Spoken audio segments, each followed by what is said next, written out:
I suppose because of that you want a show now, don't you? I figure you can buy me cheaply. I should mention before I start, we've got Joan Embery on tonight in the San Diego Zoo. And she's got a lot of... She is missing a tarantula. So if it happens to come your way, just don't panic, because they're really not fatal. Most of the time, you get sick, but you're not fatal. I made that up. It's hard. People are looking around. Anyway, I'm Johnny Carson, and, I feel that I've kind of been put on earth to entertain, and you've been put here to listen. So, let's don't fight it. It's just God's will. Any tourists? Out-of-towners?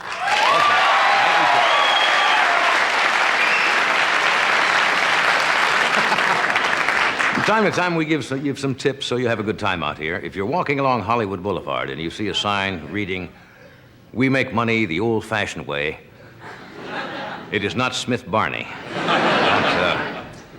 I mentioned last night on the show that next week was going to go in the hospital for a little checkup, possibly some surgery. And the network, NBC, I want to tell you, is a network with a heart. Fred Silverman, he's the chief, he's chief everything, I guess, isn't he? Of the network and the studios and the parking lot and everything. Show you what a big heart he has. He says, "Johnny, we know things will work out, but if they don't, there's always a guest shot for you on Quincy."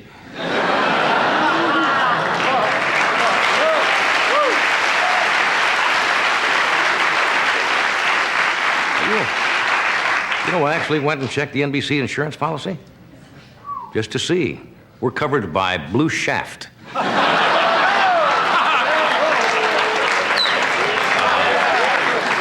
It's, if...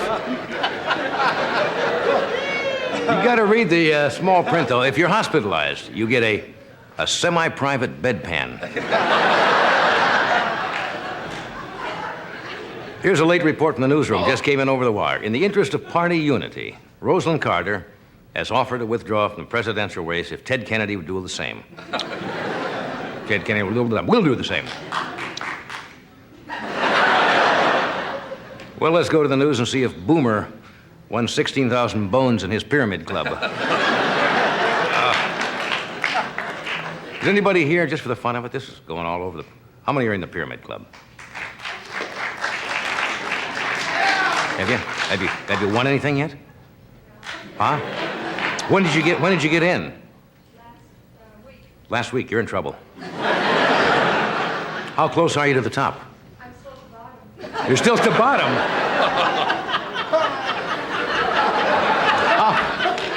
How many people are there ahead of you? I think there's 16 people on top of me, which means I need to bring in a lot. There's 16 people on top of you, so you have to bring in...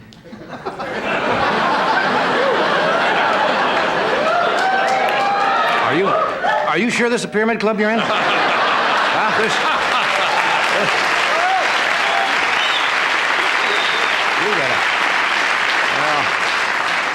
got to bring a lot of people, darling. Well, anyway, I have some good news and some bad news for you.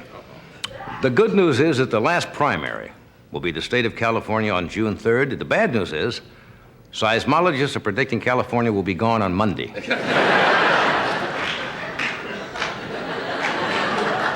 Let's see, Carter defeated Kennedy yesterday in what?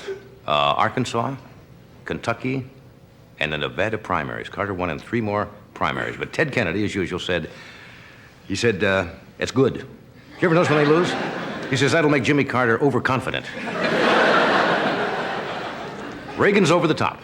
Apparently, Ronald Reagan has more than enough delegates already to win the Republican nomination.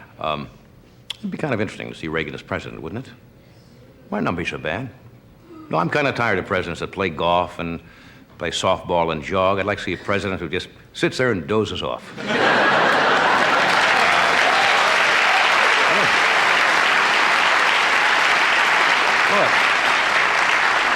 See, I figure this way, if there's a crisis, we'll know where he is.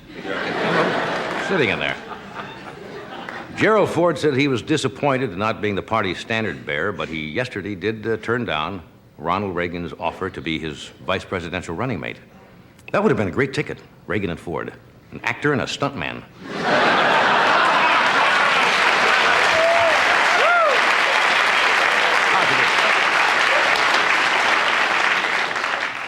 But you know what's going to happen is the election gets close, or nominations, they're going to bring out the big ammunition. I understand Carter is also checking into Reagan's background, you know, from ammunition to use against him.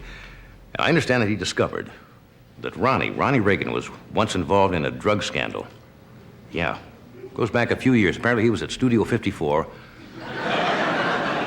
and Ronnie was seen taking 2 Doan's pills.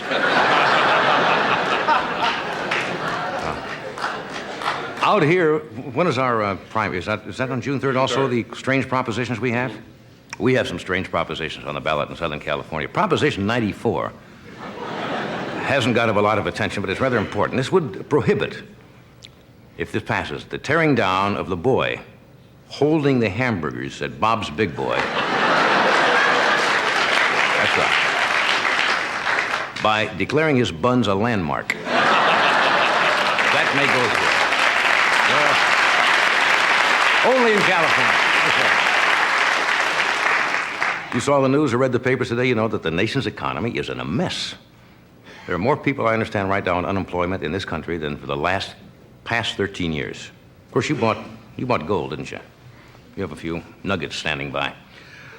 Luckily, I have a fantastic manager, Bombastic Bushkin, who's got, no, he is a great business advisor. He got me into a $1 million pyramid club. Yeah.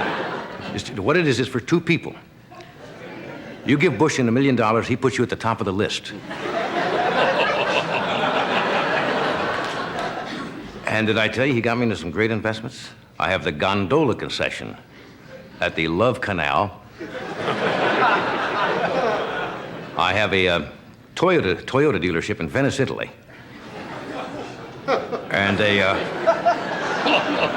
And a Chrysler dealership here in the United States. He's got me a job. These are some biggies. And just when I got in this week, I'm the exclusive distributor for Howard Jarvis jeans.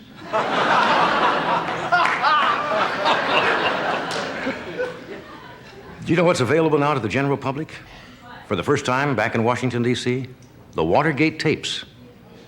All of the tapes that Nixon taped when he was in the White House, those conversations, are now available, I guess, through a government building in Washington, D.C. And they expected thousands of people yesterday, and only a handful showed up. It seems that all of Nixon's old friends were up the street to see their new hero, Darth Vader. We have an exciting show tonight. Later on, 65,000 Cubans will be out here and apply for vacancies in the NBC programming department. So they'll be here. So stay where you are. We'll be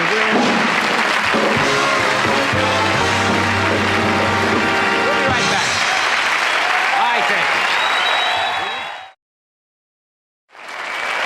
Joan Embery will be out in a few minutes. You know what we have for you?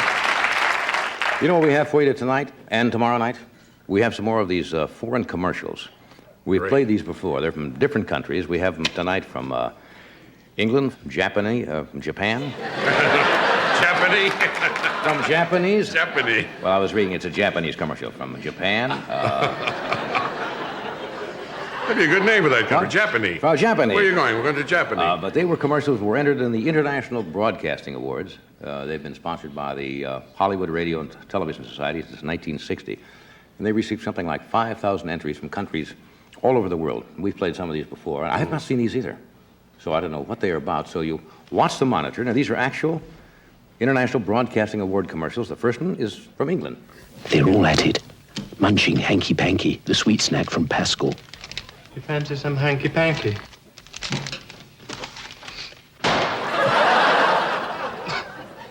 I only offered you a little nibble. Mind you, with the right puffcorn, covered with all those peanuts, coated with all that caramel. I suppose what you've never had, you'll never miss. It's a right good nibble. Oh, no. Hanky-panky. Now with bags more in the bag. コーヒー愛好家にとって豆を自分でブレンドするということは最高の楽しみかもしれない。だが本当にうまいコーヒーを自分でブレンドするには30年はかかるな。そんなには待てない。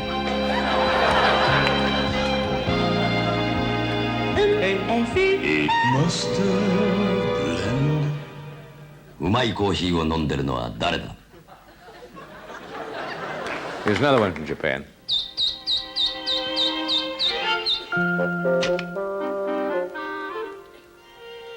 アヒルの赤ちゃんは生まれて初めて出会った動く大きなものを親と思い込む習性を持っています。たとえ電池で動くおもちゃでも母さんと思って一緒にお散歩するのです。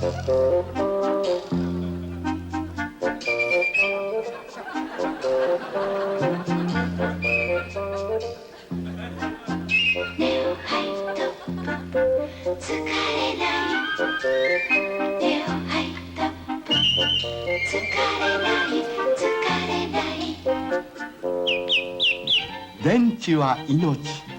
母さんのように楽しい。ナショナルネオハイトップ。That's wonderful. Okay, here's another one. お前さんね、水道も話もひねりが肝心ですよ。はい。ひねりすぎでしょう。しかしね、60度って教えただろ。すみません。そうだよ、やればできるじゃない。ポタポタでも1日20リットルの無駄ですよ。はい。いいひねりだ。真打ち近いよ。水を大切に。僕の歌聞いてくれる？はい、ドライブしない？クラリオンのコンポカーステレオがついてるよ。グッとくるサウンドを君に送るよ。素敵な音、しびれちゃう。だー、悔しい。今日は返さないよ。ダメ、帰る。私本当は男なの。僕帰る。クラリオンコンポカーステレオ。 Car stereo, I guess.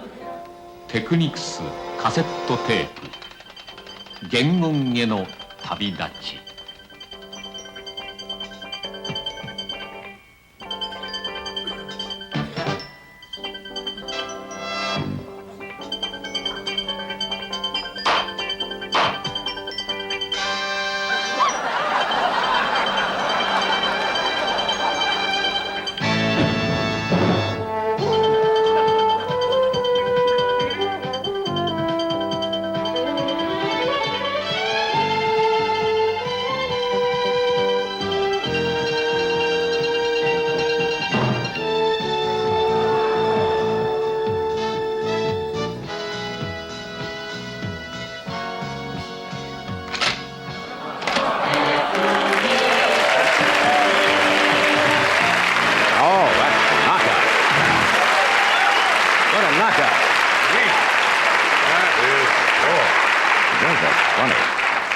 That was a knockout, wasn't it? That's unbelievable. Who's the young man we had on with the dominoes? Steve? What was his name?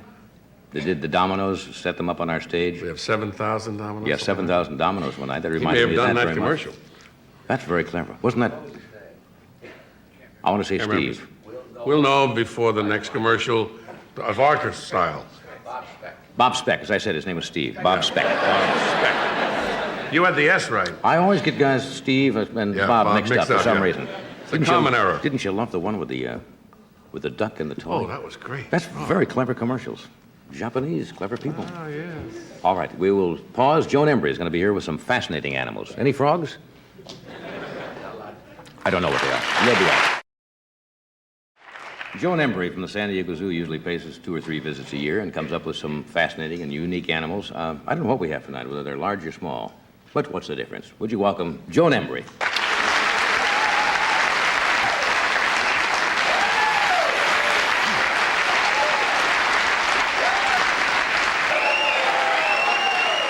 Now, the last time we were here, you had a marmoset that ended up in my hair, I remember, right? We won't have this guy getting Sitting right on top. That. Now, you're wearing very heavy leather gloves. This one bites very hard. I can see that. I haven't the slightest idea. Now, let's just let him look at it a while. Don't tell him what the name of the animal is. And see if anybody knows. Because I don't. But it is biting like crazy. It has big eyes. Which means that he's nocturnal. Yeah, little hands that almost look human, except they only have 3 fingers and a thumb.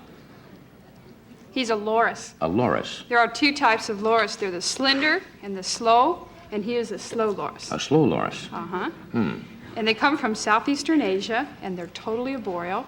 And They they're only come out actually, at night, you mean? yes, and they're actually a member of the primate group. They're prosimian or primitive primates. Yes. And they eat fruit, Not a particularly insects, attractive animal, is it? mice. If you got a close-up of the hands, you can see how human-like they are. Yeah, Bob, can you They come in don't on the have- hands here? They're very small, but they only have like 3 fingers and a thumb. They don't have claws. They have toenails or fingernails like we do. Now, they dwell in trees mainly? They're almost totally arboreal, and they will look for, insects and lizards, mice, Not only fruit, arboreal, but nocturnal also? nocturnal. Yeah. There. And it's amazing for their small size how tenacious they are. They can get fairly tame if they're handled regularly, but this one was wild caught. And many of the animals we bring are raised in the nursery and are very tame, so you Yeah. can see what kind of a situation you get into. Somebody says, oh, what a cute animal.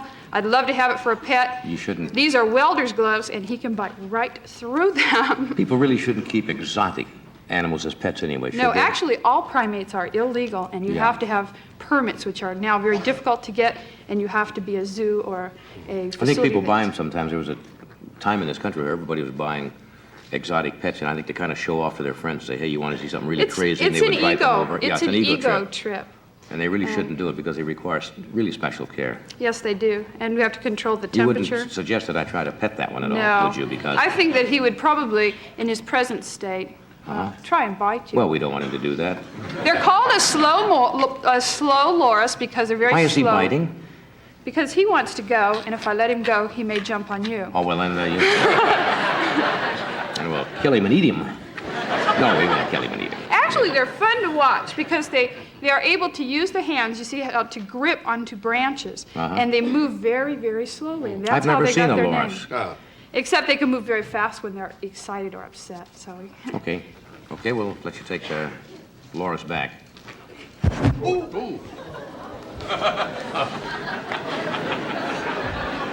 It's our famous venomous microphone that strikes in the dark. Without warning. Well, I've never seen a loris. Oh, you got nasty things tonight, haven't What you? is this? I know what that is. this one can That's be. a Gila yes. monster. That's right. That's a Gila monster. Because you can right. see those in California. They're found in the Imperial Valley in the southernmost part of the state, but they're also found throughout Arizona, Texas, and they range down into Mexico. They would be coming out with the warm weather, and these also tend to be nocturnal, so you might not see one. They can't strike like a venomous snake. They get under rocks, don't they? They go under rocks and they burrow underground. Remember Treasure of the Sierra Madre? With Humphrey Bogart, where he put his gold? Put it under a rock, and then Tim Considine, I think, went to get it. And he said, I wouldn't look under there. And he reached out and one of these things grabbed him. And if you're not careful about where you put your hands in the desert, especially during the months when these animals come out of hibernation, you have to be careful, and they should be left alone because this is one of only 2 lizards that are known to be poisonous to man. And they do not inject venom as a snake would using the fangs, but rather the venom runs along the lower jaw, and when they have to chew you to get that venom into the skin.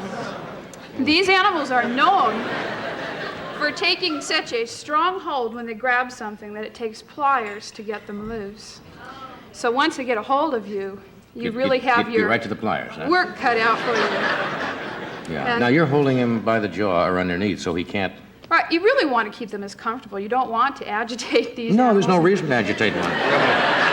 That is not high on my list of priorities. I don't go into the Imperial Valley on the weekend and irritate Gila monsters. Some people do that. They find fun in that, but I...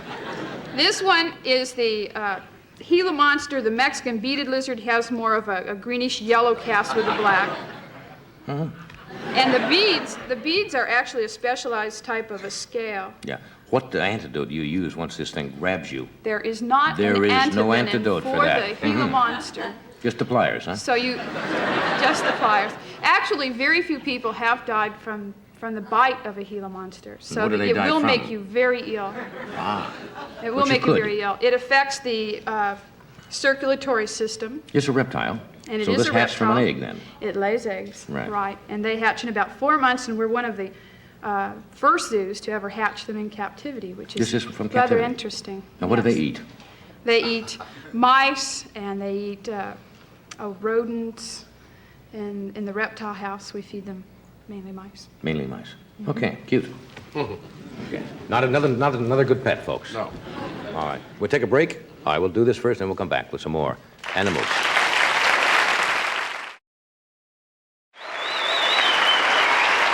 Okay.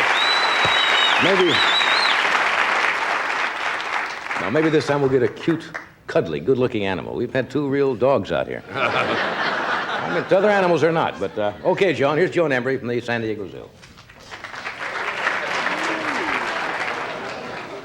Well,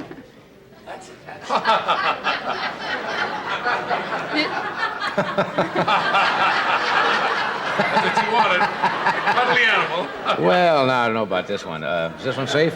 Yes, this is Yeah. our baby anteater. Oh, And she's about 4 months old. right. And hopefully she'll show you that big, long tongue of hers. I which- hope so. No, that would be interesting to see. It's about 2 feet long. Or What? not quite, but it will be when she's full grown. Mean it? That long. They have an extremely long tongue. And they use it for collecting ants and What is termites. she holding on to here? I thought this was part of the animal for a From the moment. commercial. Right. This Like a is- security blanket or That's her something? dog. Yeah. But the baby anteater's right on the backs of the females. And she would still be riding on the female, and since she doesn't have a mom, she's taken on to the dog here. Really? And when she goes to sleep, she wraps herself around it, only she's grown larger than the dog. Yeah. Now, She where- keeps getting bigger. Where are these from? These are from South America, Right. and they They get get up big, to don't they? 50 pounds and 6 feet long, including the tail. They have a tail like a broom. Yeah. And a long snout for getting into the termite holes after they tear And them claws? open. They have very, very Do you see the sharp claws here? Very sharp. In Look at fact, that would be their main defense in the wild. They will stand back and use their tail and their hind legs as a tripod and then strike with their claws. No, they eat ants and termites. Right. Well, why wouldn't they bite? I don't know, because I've been bitten I mean, by some pretty ants mean can be ants. terrible. Red ants or red army ants, and it could be terribly They sure devastating. can. Or red ants, it doesn't bother them. And they must be able to handle it because they'll eat them by the thousands. Now, how can we get her to stick her tongue out? We're going to put her down and let you watch how they walk on their knuckles, and hopefully she will eat. You don't have her any ants, do you? food. Here it is. I hope she'll show you that tongue. It's really Well. quite incredible. They have a funny gait. They kind of gallop along, walking on their knuckles. Here you go. She wants to follow me. Come on. Come on. Come on over They here. do. They just turn everything underneath, don't they? Come on. See how they walk, right? She's more interested in attention than she is food. Come on. Aw. Here. Well, she's just not hungry. If she was at the commissary, there'd be plenty of ants.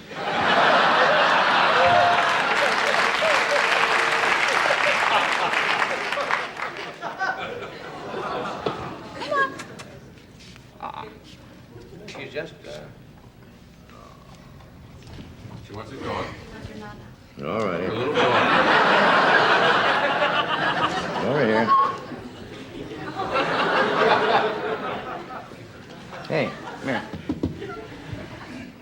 Hey. Well. See, an anteater just doesn't stick its tongue out because you want it to.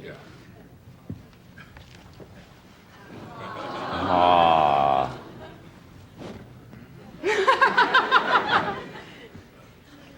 And she'll go to Okay. sleep like that. Well, isn't that That's Mom. scene of tranquility, though? Oh, there it is. Well, folks, you don't get to see the tongue, but next time. There it is. is. There it is. Did you see that? Yeah. About 6 inches? That was about 6 inches. Yeah. When you first start nursing them, it's very hard because their tongue gets in the way of the nipple. And they have to learn to hang the tongue out so that they can eat the milk. Yeah, I can see that. Yeah. Okay. Okay. That's an anteater, folks. What do you want? What do you want, Gunter Gable-Williams writing it? I mean, there's an anteater, folks. We're going to show you some of the smallest babies you'll ever see. Those are little birds. These are hummingbirds. Let's see how we Look, good heavens. Look at these in the nest here. This one is 6 weeks. This one is a month. What, are you going to give it a shot or something? Or No, what? this is how we feed Oh, them. you feed them that way. We use part of a hypodermic needle and a syringe with either a catheter tube or Right. a sheath off of a needle that has to be small enough to get into their very small Why don't they fly away? mouths. This one's just learning to fly. He's just learning to sit on a perch. The rest don't know how to perch yet. They're not strong enough. And these are only 13 days. Can you see these in here? They weigh... Bobby, you're going to have to get in very close. We'll bring the other camera in here. There are, what, 3 of them in or 2? Those are 2, and they weigh 1/12 of an ounce. Look at the They size weigh the of those equivalent of a half of a teaspoon of water. Let's see if we can get them to open their mouth. things. This one's been opening the mouth. Mm-hmm. Good heavens. These hummingbirds Look at that. fly with up to 100 beats per second. Their wings beat up to 100 times per And second. they can fly backwards. They can fly backwards. They can fly without moving, holding their position still. They can tilt in any direction. They're very aerobatic in the way they're able to move. I've never seen them that. And they eat every hour when they're this young, and as an adult, they will eat Oh, every we got some pictures here. 10 to 15 minutes. Now, here's a picture. Obviously stopped down. They must have taken this at 1/5000th of a second or something, I think it's even What? faster than that, and it has to. where they've absolutely frozen it in flight. Mm-hmm. Yeah, people very seldom get a good look at a hummingbird because they It's very move difficult. around so fast. They have iridescent. I have them around the color. house occasionally. They'll come up and be very comfortable We have around the about house, 12 won't they? varieties in Southern California. Only one, the ruby-throated, that's east of the Mississippi. Is that this one here? Let me see. I got That right looks side more up. like our own Anna's. And these probably are Anna's hummingbirds. I've never seen anything that small. They'll eat about 60 meals a day. They will consume. Somebody has to sit and... When they're young, yes. Yeah. They go. The She's gal hungry. who She's works saying, with them, "Look at her." Ruth, takes them home every night. Can you feed her now? We're not going to feed because they've just eaten, and we have to control how they eat. The crop is on one side of their throat, and you have to be very careful how you feed them.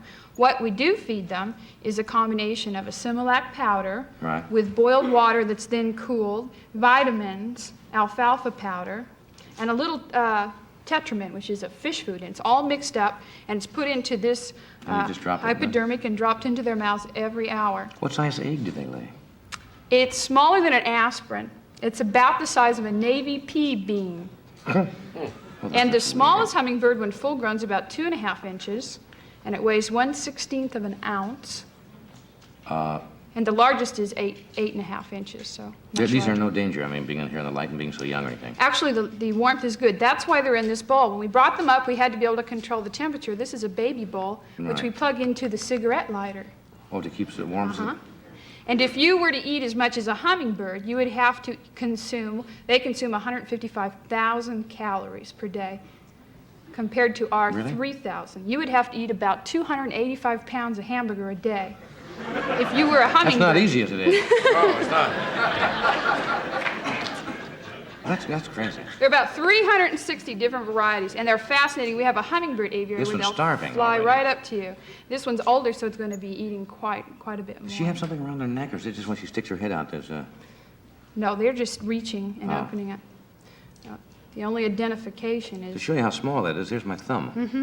put it next If to you- the other if you two. can, if you can get an idea of the size of these, that's how small they The are. You really can't smallest tell. birds.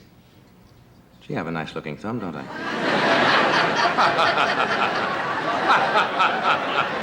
First close-up. I've never seen it really close up like that. That's a fine looking thumb, yes. Hey, Joni, thank you for being with us again Thank tonight. This is you. always fascinating. Thank you very Thank you for much. bringing the animal. My next guest, you all know, he's been here as host. Dick stars in the soon-to-be-released film How to Beat the High Cost of Living, and will also be seen in First Family. He's a fine actor. Would you welcome Richard Benjamin?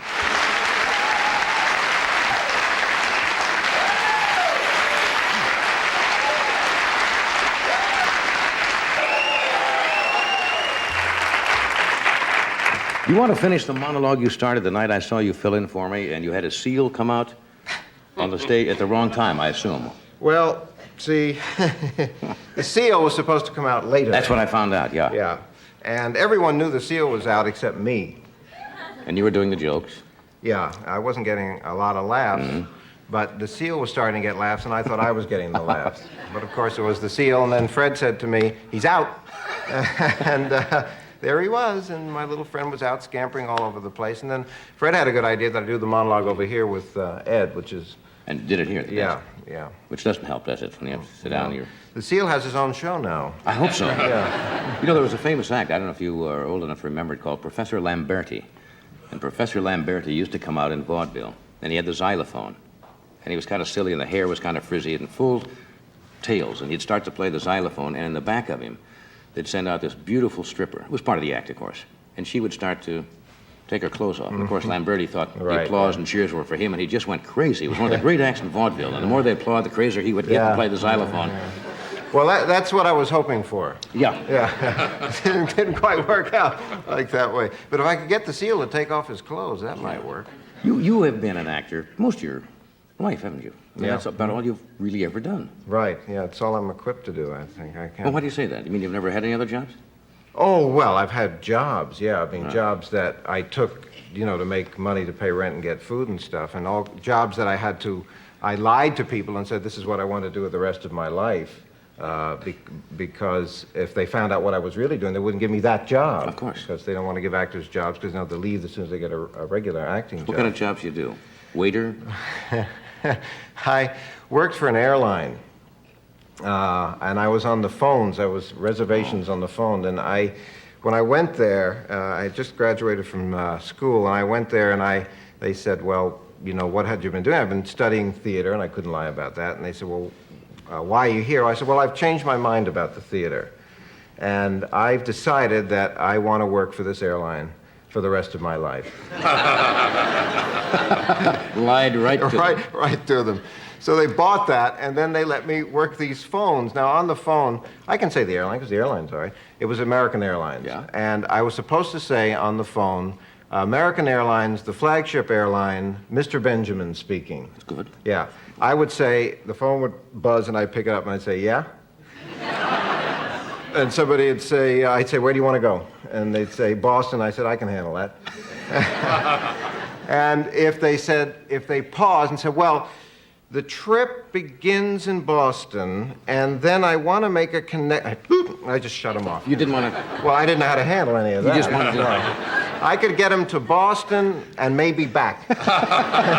Anything else, you got disconnected? No. When I used to say all that, they would monitor the phone calls, and they'd call you in and How long did you last? I was there 3 months at the airline. No, I was there until they monitored my phone call. Yeah. And I said, they said, you've got to say Mr. Benjamin, the flagship airline, American Airlines, Mr. Benjamin speaking. And I said, by the time I say all that, they've called United by that time. So you just say, yep, what is it? Yeah. And I said, they're only calling here because they want to go somewhere anyway. They know where they're calling. Yeah. Obviously, when you were a kid, you wanted to be an actor. When you watch movies, because I was a movie buff, I can remember the first movie I ever saw was a comedy with a fellow by the name of Charlie Chase. Oh, early sure. comedian. Yeah. Early comedian. Do you remember I think I was 7 or 8 years old. First picture I really remember seeing. My first movie was Pinocchio. And before I went to the movies, I think I was about 5, I was afraid of the dark, and I didn't sleep at night and stuff like that. Had to have all the lights on. So I was very suspicious of any place that I hadn't been before, especially if it was dark in there. So we went to this theater, the RKO 81st Street on Broadway, and there was Pinocchio out there. And I said, before I went, I wanted my mother to show me the layout here. What's this going to be like? Where are we going? We go in there. How dark is it in there? All this kind of stuff. So there was this billboard out in front of the theater, and it said, Pinocchio, and then underneath it said, Edward G. Robinson in 10 Little Indians. I remember that picture. Yeah, do you remember what happens in that picture? They murder everybody. Yeah. They murder everybody in every possible way imaginable. With axes, poison, Axes, garroting, poisons, right. Garroting, Yes. everything, you name it. So I said, what's this? What's the other picture? Is this another movie that's going to be this, or is he in this picture? He said, no, that's another movie, my mother said, just to get me in there. I said, is it a comedy? She said, yeah, it's a comedy. 10 Little Indians. Right. I said, is it a kind of comedy where a man stands up and tells jokes? Yes, that's the kind of comedy it is. Well, I haven't gone to sleep yet from that picture. You know, when you start talking about being scared, I thought of something that I now see on the Z channel that used to terrify me when I was young. And it's the Paramount newsreel, where the camera comes around and points directly at you. Yeah. And I remember that when I was a kid, it used to scare me. Yeah. They'd go da-da-da-da, da-da-da-da, and this thing would turn around, and they would go into close, and it would be looking right at you. Yeah. And I see that at home now, and I still get scared. Yeah, you Sitting in my own home watching a camera, and I turn away. You don't get over any of that. The second time I went to the movies, which Lord knows was a long time after that, was a Charlie Chan picture. And, Which Charlie Chan? Well, how are you in trivia? I don't know. I'll tell you what it's about, and will you be able to tell me what it...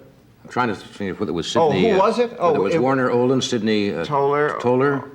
There was another one. There's another Charlie Chan. Yeah. Warner Oland? Did we mention him? Yeah. Roland Kibbe? Roland? No. Not Roland Young. There was a Roland. Yeah. Anyway, it was Sidney Toller. Right. And in this picture, the killer had a horrible mask. And the way he knew his victim was coming, he would say, take the elevator, go to 7th floor. If not there, continue to 10th floor. The person would go up in the elevator, the doors would open on the 7th floor and close. The person would look out, no one there, and now proceed up to the 10th floor. At that time, the killer pressed a button and the floor of the elevator fell out, and the person fell down. Now, we lived in an apartment building. Oh. I'm still going up the stairs. Really? Isn't it funny how when things you're a like kid, that... it's I've told this story before, but I'm going to repeat it because it's just funny how things like that will hang on so long afterwards. You remember a radio program called Lights Out? Yeah, sure, yeah. It was a radio show, came on about 11 o'clock at night in the radio days. And this voice would say, lights out, everybody. And then they would create the most gruesome murders. For example, they would drive a stake into somebody's head. And the way they would do it would be an actual stake in a watermelon. And on radio, your imagination absolutely went bananas. Yeah. You visualized this, and they would hear the stake going into the head. And I can still remember being over at a neighbor's house across the street, listening to Lights Out. And I had to get across the street into my house.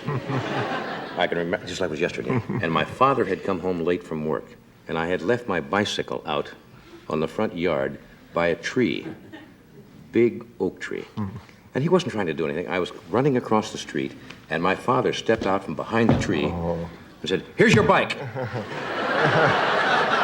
And all he saw were a pair of shoes sitting there. I absolutely thought I was going to die because your imagination goes bananas. That was one thing about radio you can't do on television. You cannot create that picture in your mind. You know what frightened me? Walter Winchell, the beginning of that show. Do you remember that? Good evening, Mr. Yeah, all the shit, that thing scared me. God, you see, all those things are hanging on. I don't think we're well. No. We'll take a break. We'll be right back. Okay, we've got all of our childhood fantasies out in public now.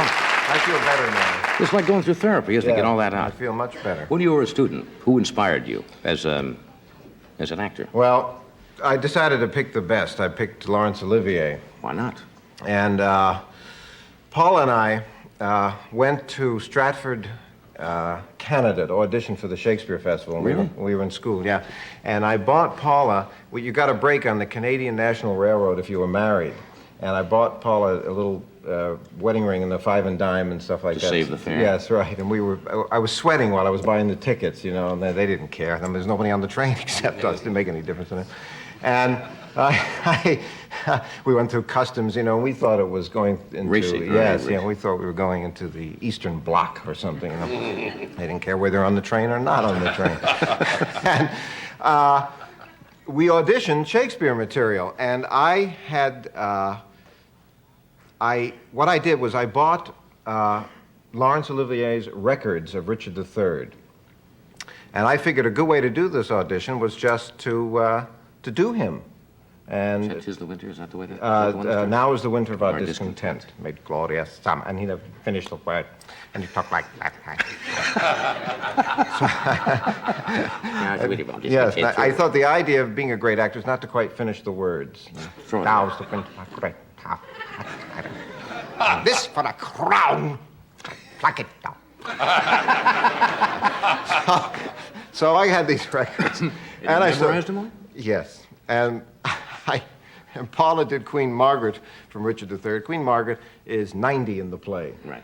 And we went up there and we auditioned for Michael Langham, the artistic director of the festival. And after the audition, he came down in this beautiful theater, and he came down, he said, you know, you were doing Richard III, and I said, yes. And he said, have you seen the Olivier film of it? And I said, yeah, I've seen it. He said, do you happen to have any of the records? Huh? The records? Oh, yeah, I have those. Have you listened to them? And I said, yeah. He said, how many times? Getting you deeper and deeper. Right. He said, you know, we have him. And, and he's awfully good. And you see, we haven't seen you today, have we? And he said to Paula, he said, well, that was Queen Margaret, wasn't it? You today. He said, she's quite an old woman in the play. She's 90. He said, tell me, why would a lovely young girl of, how old are you, 18? He said, why would you do an old woman? He said, you know, we have old actresses who would love to have that part. He said, the next time, why don't you do people your own age? And you, why don't we just hear you instead of the records? He let me down in a lovely Yeah, that's nice, though, isn't it? That's kind of diplomatic. Yeah. Then did you do something else after that? I just continued to do my impression of everybody I could think of, yes. Well, that's what happens when you start. You subconsciously or consciously Yeah. steal from people you admire. Yeah. Comedians have done it for years. They start out liking somebody. They go back, and I can look back in my career and find out where I was aping Jack Benny to the point where it was almost embarrassing. Yeah.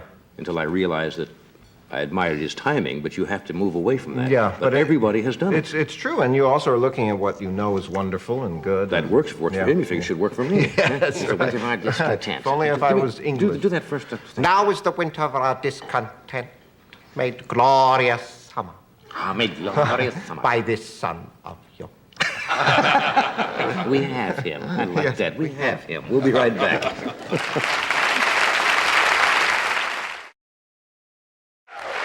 My next guest is one of My next guest is one of the finest sportscasters in television. He's provided expert coverage for many of NBC's major sports events. And this Sunday, he'll be hosting the U.S. Olympic trials, which will air at noon. There was some on last night for a couple of hours, which were fascinating. Would you welcome Dick Enberg?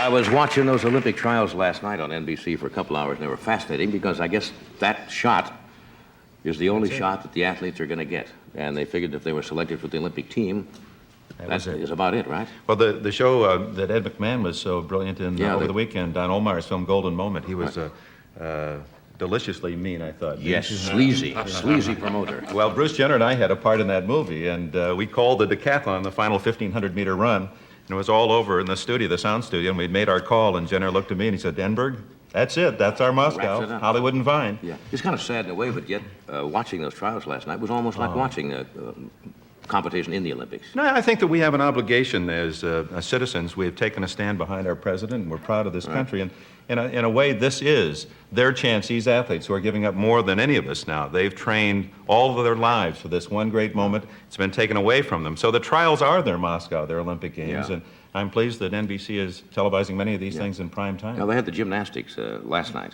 What do they have tomorrow? Or this Sunday, rather. I just got back from New York where we did the marathon run Saturday. And anybody cut in? No, only men ran in this. God. How far? Just to give you an idea, I'm not a runner myself. I really abhor running. I'd rather play tennis as you. Right. How far do you live door to door from your house to the studio? Well, probably less than the marathon. Well, about miles. Do you know how many miles it might be? 12, 14. Well, just to give you an idea how fast these fellows, they run 26 miles, 385 yards, and that's a great endurance race, and so you admire the fact that someone can run that far and finish first.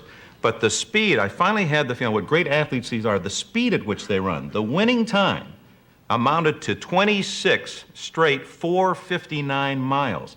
That would mean that if you're 10 miles from home here in the Los Angeles area, that you would run the 10 miles in a little over 48 minutes. You can't even drive that some days in California. That's less than a 5-minute mile, 4:48. 26 times. I don't understand at all. They are literally sprinting, and I remember one night we had Marty LaCourie on the show, and his heartbeat was something, at rest, was something like 48 or something. lower than that, some of them. Yeah, because they become so enlarged, I guess, because of their air capacity. Body fat, 2 and 3%. A normal man our age would be about 20%. They're 2 and 3% body fat. Yeah, well, that's a unique sport all its own. My next guest has been a major comedy star for many years. Red actually got his start in burlesque and is taking a show on the road called Burlesque USA, which will open in Kansas City on the 3rd of June, then go on to St. Louis, Columbus, Cleveland, Toronto, a long list of cities. Would you welcome Mr. Red Button?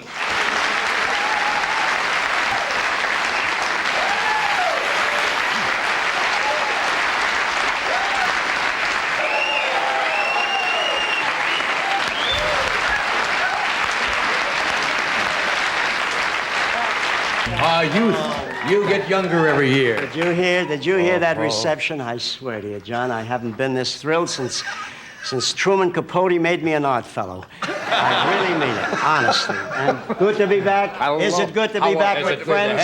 Always with friends. It is good to be back. I really mean that. But Doc, God bless you. It's nice to be with a man with heart. Heart. There's a man with heart. Right there. A man who invented the slogan, keep Hollywood clean, throw your trash in Burbank. There's him right over there.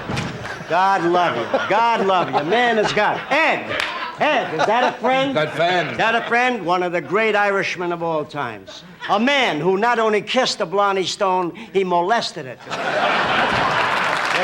right here. That's a man. Is that a man? That's a person. Is this a show? Hey. And John, let me say one thing about John. Let me say one thing about John. My family owes a lot to this man. Both my children were conceived during the best of Carson.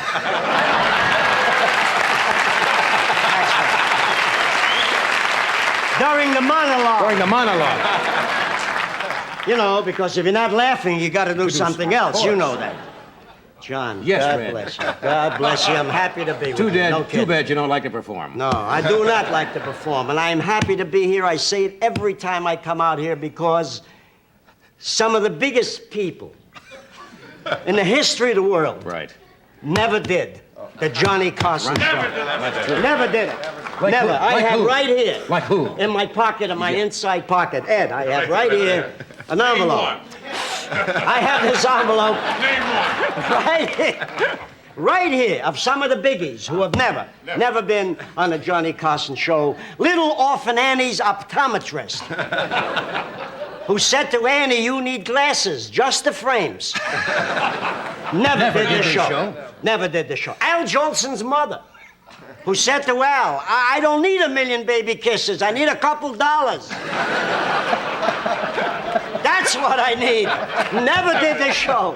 Never did this show. Moshe Dayan, who donated his eye to CBS. Never.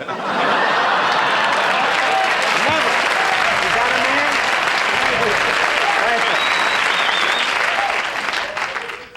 Flash Gordon, who once said, no, that's not how I got my name.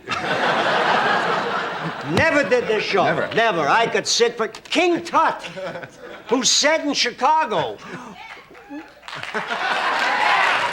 They just killed the timing on the joke. King Tut, who said in St. Louis, why are you schlepping me around like this? I want my mummy. Never should have done that joke. Never. Moses, who said when he came down from Mount Sinai, the food in that hospital is terrible. Every joke a comeback. That's right.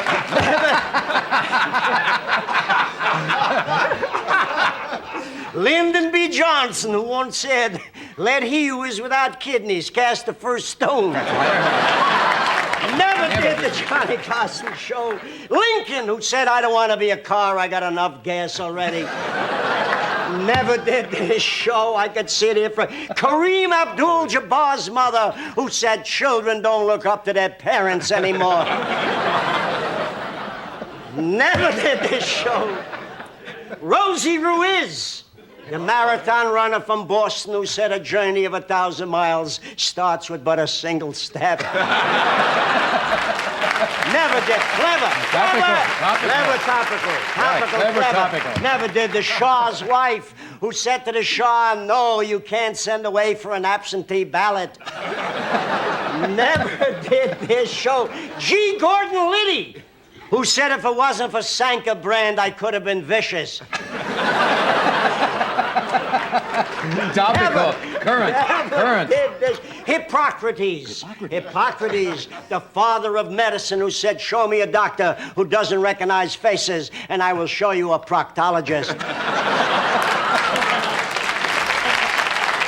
Got him, it's a roll. Yes. Mrs. Ronald McDonald, who said nobody can do it like McDonald can. Never. Except Farmer John. Yes. Never. Jimmy Carter, who said to Pope John Paul, next time bring the missus. Never. And just because you like it, John, Yes, the Ayatollah Cockamamie, who said in Tehran, you can call me Isla, and you can call me Tola, you can call me Mamie, but don't you call me Caca.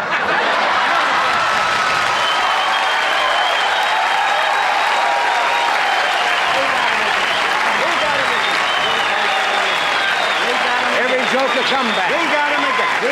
That's right.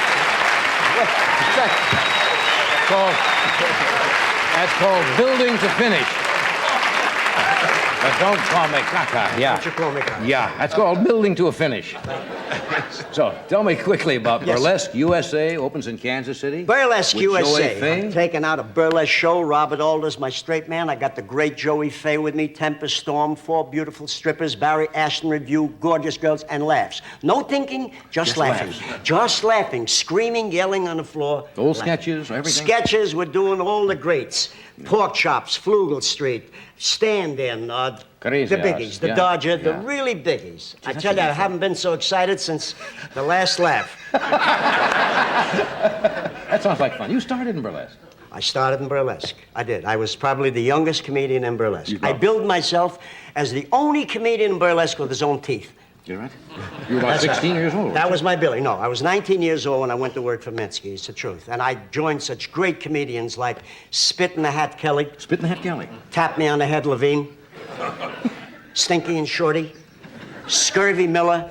He was beautiful. His name was Tom Scurvy Miller, and he was scurvy off stage as well as on stage. I went to see him once, I swear to you, at the Elton's Theater on 42nd Street. I walked backstage to see him, and I said to him, Scurvy, I said, can I have a glass of water? I want to take an aspirin. He said, sure. He brought me back a glass of water. I said, is it clean? He says, it's got to be. I keep my teeth in it. Nice. You told me that Bob Alder worked with you 30, 40 years ago? 45 years ago, I was still going to high school. It was our first job Right. in the Catskill Mountains. And you haven't worked together since We then? haven't worked together since. In 45 years. We're going to be together now. It's like we never left. The minute we came in, we went right into the shtick, went right into the bits. Okay, that should be fun. It's like, riding a bike or roller skates. Yeah. I'm really looking forward to a great summer. Oh, and the hospital. Yeah, I'm going to go in. You're going in. Yeah. Tell him the real reason. Man is going in to get himself cloned so he could show up when he doesn't show up. You had to tell. I thought I could pull it off. What do you have there? I have your first get well cards. Really? Yes. I just went into the greeting card business. This was a perfect opportunity. I schlepped out all the get well cards, red buttons, laughables, just coming on the market. John, we love you, and good luck. These are real, right? Yes, these are real. These are real. These are all clean? All clean, no problems. Feeling better? Remember the words of Sigmund Freud, who said to his first patient, "Get the hell out of my office, you're sick." So you've all got... All clean. Remember the words of the Jolly Chartreuse Giant. Well, Do it! there's nothing wrong with it. Oh, why not? It's not. Why, do it. Remember the words of the Jolly Chartreuse Giant, the world's foremost authority on vegetables. That's right. That's the key. Who once said, there ain't nothing like a good pea. Get well soon. Key word is vegetables Key there. words is vegetables. All righty. Aren't you nice? Remember the words of the Invisible Man's doctor who said to the Invisible Man, "You appear all right to me." Well, you have to say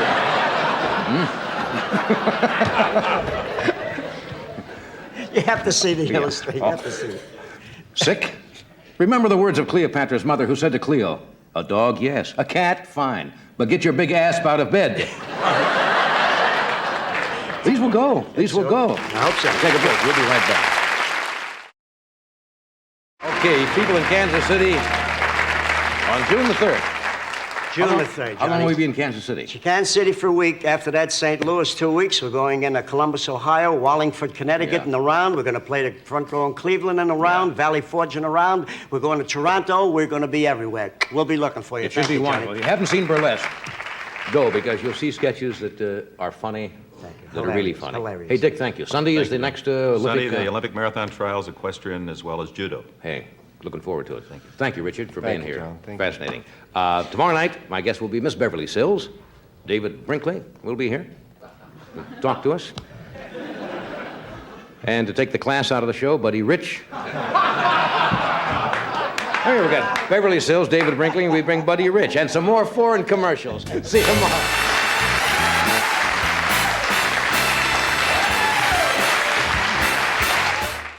I'm humbled by that applause.